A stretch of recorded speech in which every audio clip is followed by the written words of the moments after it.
नहीं, देखिए मैं समझता हूं विरोध एक अगर आप कर रहे हैं तो शांतिपूर्वक तरीके से कीजिए, संवैधानिक और प्रजातांत्रिक तरीके से कीजिए। कोई भी विरोध करे, विरोध करने का हर किसी को संवैधानिक अधिकार है, लेकिन वो संविधान के दायरे में ही होना चाहिए जो भी विरोध हो। दूसरी बात यह है कि जहां तक बयान की बात है, बयान निश्चित रूप से बहुत ही गंदा बयान है, बहुत ही घटिया बयान है। और सबसे बड़ी बात यह है कि ऐतिहासिक तथ्यों से परे है।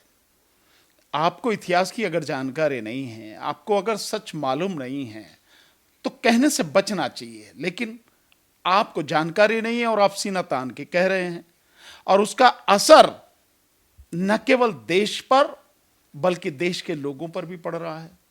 आज जिस तरह से उन्होंने ये बात कही और उसके बाद में दुनिया में जिस तरह से भारत की तरफ सब मतलब ये सारी सवाल उठने लगे हैं, एक देश यहां तक कह जाए, एक छोटा सा देश, कि भारत को माफी मांगनी चाहिए, अपने आप में ये बड़ा एक गंभीर मसला है। और ये पहली बार हुआ है 1947 के बाद, आजादी के बाद में ऐसा कभी भारत के सामने परिस्थिति नहीं आई। और अफसोस ये है कि उस व्यक्ति के खिलाफ कड़ी कानूनी कार्रवाई होनी चाहिए। सर आप वकील हैं, देशद्रोह है। सर आप वकील हैं, कानूनी प्रक्रिया से सर क्या मानते हैं? नहीं, देखिए कानूनी प्रक्रिया से यह है, अगर एक तरफ कोई व्यक्ति ऐतिहासिक साक्ष्यों को, तथ्यों को साथ मिले के किसी बात पर कोई टिप्पणी कर रहा है, तो उस पर धार्मिक भावनाएं भड़काकर एफआईआर कर दी जाती है। धार्मिक भावनाएं भड़काने के उसमें एफआईआर करा दी जाती है, उसको अरेस्ट कर लिया जाता है, थाने में रखा जाता है और सुबह पेश कर दिया जाता है कोर्ट में। प्रोफेसर रतनलाल दिल्ली यूनिवर्सिटी, देखा आपने। इसी तरह से अगर आप देखें तो लखनऊ यूनिवर्सिटी के प्रोफेसर रविकांत जी, उन्होंने क्या कहा था? कुछ भी ऐसा नहीं था आपत्तिजनक हो। एबीपी वालों ने कितना जबरदस्त हंगामा किया, मुझे कंफर्म नहीं है कि उनके खिलाफ भी एफआईआर हुई है नहीं हुई, लेकिन उनके खिलाफ बड़ा हंगामा किया उन्होंने। और दूसरी तरफ इतनी बड़ी बात की गई और आपने कोई कार्रवाई नहीं की है। अब जब दुनिया भर से यह सब कुछ उछलने लगा है, दुनिया में चर्चा होने लगी है, अंतर्राष्ट्रीय प्रेशर जब बिल्डअप होने लगा है, सोशल मीडिया में लगातार ये सारी चीजें होने लगी हैं, देन अब एफआईआर हो रही है। तो अब एफआईआर भी हो रही है तो केवल उस पर नहीं हो रही, और भी लोगों पर हो रही है। 32 लोग शामिल हैं। दिल्ली पुलिस ने जिस तरह से कल शायद एफआईआर करी है, उसमें 32 लोग शामिल हैं। जो भी कोई होना चाहिए, लेकिन कितना समय लगा रहे हैं आप? कब होनी चाहिए? और एफआईआर सर हो तो गई है। नहीं, एफआईआर हो गई, उसके बाद क्या हुई है? एफआईआर तो बतेरी होती रहती है। एफआईआर तो औरों पर भी हुई है, बीजेपी के इतने लोग हैं उन पर भी एफआईआर हुई है, या बीजेपी के संगठनों से जुड़े हुए जो लोग हैं उन पर भी एफआईआर हुई है। हुआ क्या है उसमें? एफआईआर होने से क्या होता है?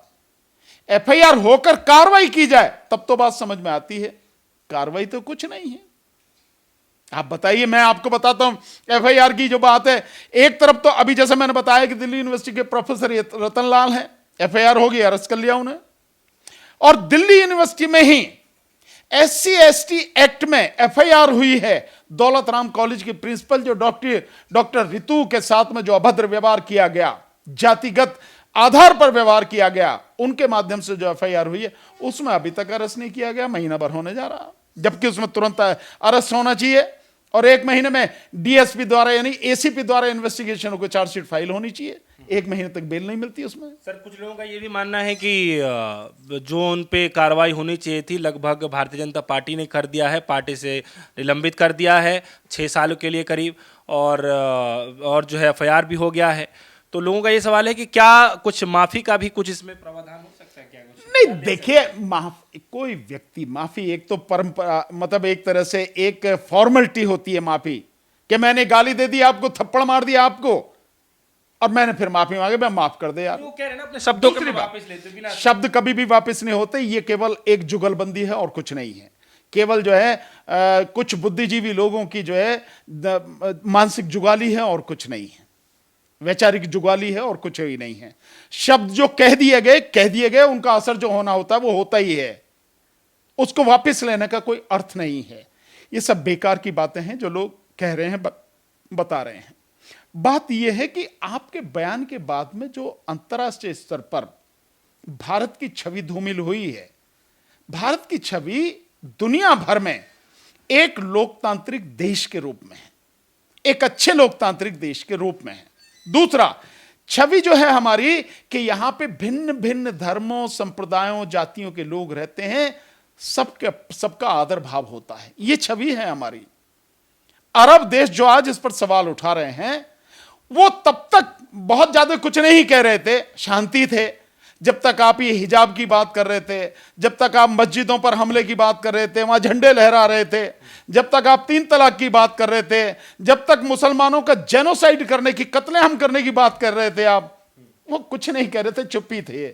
लेकिन आपकी ये बढ़ते बढ़ते बढ़ते बढ़ते आपका दुस्साहस पैगंबर मोहम्मद साहब तक पहुंच गया।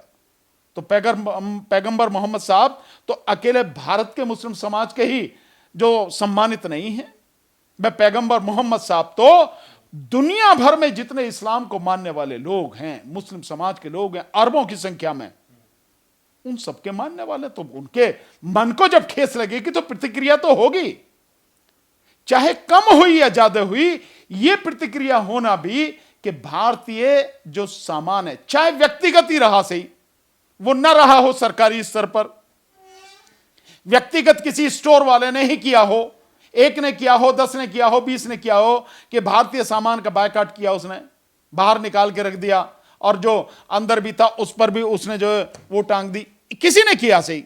अगर एक व्यक्ति ने भी किया है तो कम से कम ये भारत का अपमान तो हुआ ना, भारत के लिए एक गंभीर परिस्थिति हुई ना।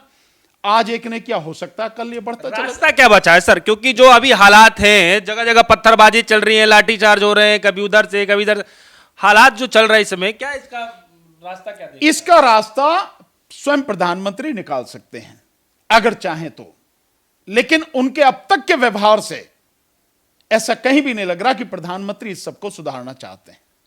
यह आज की बात नहीं है, पिछले 8 साल से लगातार जब भी देख रहे हैं ऐसे लोगों की, और अभी जो लिस्ट आई है उससे आप उसकी गंभीरता का अंदाजा लगा सकते हैं। क्या है लिस्ट?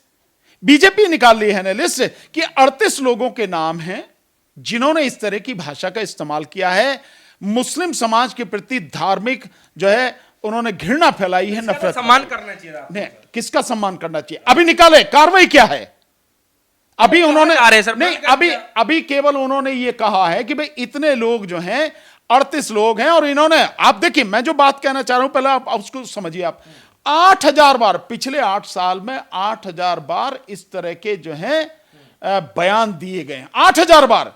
मतलब यह हुआ कि हर दिन या हर दिन लगभग 3 बार यह बयान दिया जा रहा है, इस तरह के 3 लोगों द्वारा बयान दिए जा रहे हैं। इस तरह की ये जो स्थिति, इतनी गंभीर परिस्थिति है, प्रधानमंत्री चाहते इसको रोक लेते, लेकिन हमें जो समझ में आ रहा है ये प्रधानमंत्री, क्योंकि बाकायदा वो धर्म की राजनीति उनकी चलती है, हिंदू मुस्लिम की राजनीति चलती है, बीजेपी पे इसके अलावा कोई राजनीति आती ही नहीं है। तो बाकायदा ऐसे लोगों को छोड़ा गया है, उनको संरक्षण दिया गया है।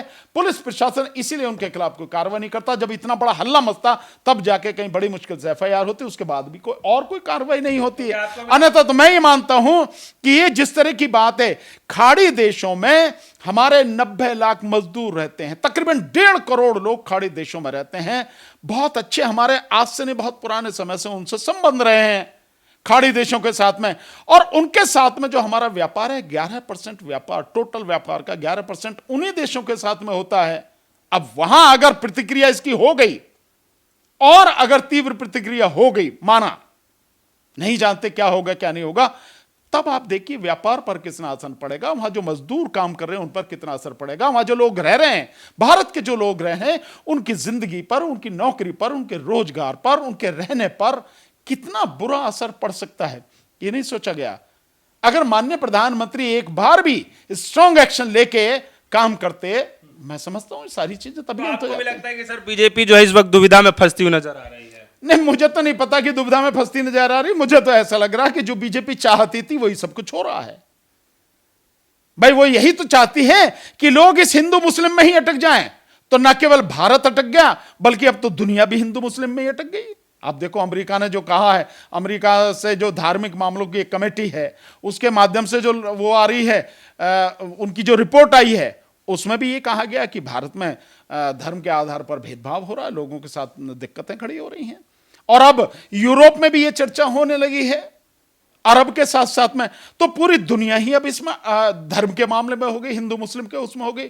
तो बीजेपी को तो मैं समझता हूं वो जिस उद्देश्य को लेकर चल रही है वो उसमें पूरी तरह से सफल है। हां, अगर ये सब लोग इस मुद्दे पर बात न करके यहां की बेरोजगारी पर बात करते, यहां की शिक्षा पर बात करते, जिसका बंटाढार कर दिया गया नई शिक्षा नीति के नाम पर, राष्ट्रीय शिक्षा नीति के नाम से जो बोल रहे हैं 2020 में जो बनाई इन्होंने, और इसके बाद जो यहां की जो स्वास्थ्य सेवाएं हैं उन पर बात करते, किसानों की स्थिति पर बात करते, मजदूरों की स्थिति पर बात करते, यहां के जो ओआरओपी के लिए जो सैनिक लड़ रहे हैं उनके लिए उनके उस पर बात करते, यहां के जो पुरानी पेंशन चाहते हैं सरकारी कर्मचारी उस पर बात करते, तो बात समझ में आती। अब उन सारे मुद्दों से, यहां पर जो महंगाई का बुरा हाल है उस पर बात करते तो समझ में आती। देश का आप समझ रहे हैं, मतलब आदमी तलाश करता रहा, तलाश अपनी जारी रहे, उसे ना मिले रोजगार तो अलग बात, लेकिन आदमी रोजगार की उम्मीद ही छोड़ बैठे, और वो भी इतनी बड़ी संख्या में। क्या इस पर चर्चा हो रही है? नहीं हो रही। तो सारी चर्चाएं बंद होकर हिंदू मुस्लिम पर चर्चा हो रही है। एक ने बयान दिया, उस पर चर्चा हो रही है। कैसे रुकेगा? हमारे साथ जो है एडवोकेट वकील साहब मौजूद रहे और हम इनसे खासा बातचीत कर रहे थे। नूपुर शर्मा का जो विवाद चल रहा है पिछले कई दिनों से, जगह जगह पे जो है विरोध भी किए जा रहे हैं, प्रदर्शन भी किया जा रहा है। अब किस तरीके से जो है भारतीय जनता पार्टी अपनी साख बचा पाएगी, इस तरीके से जो है खबरें लगातार चल रही हैं, उस पर क्या कुछ जो है एक्शन लेने वाली है भारतीय जनता पार्टी, इस पर तो आने वाला वक्त ही बताएगा। लेकिन फिलहाल जो तस्वीरें सामने आ रही हैं वो वाकई में दर्दनाक तस्वीरें हैं, जो कि सोचने मजबूर कर देती हैं कि आखिर देश में अचानक ये कैसा माहौल बन गया। फिलहाल कहते हैं जुड़े हमारे साथ, देखते हैं न्यूज़। धन्यवाद।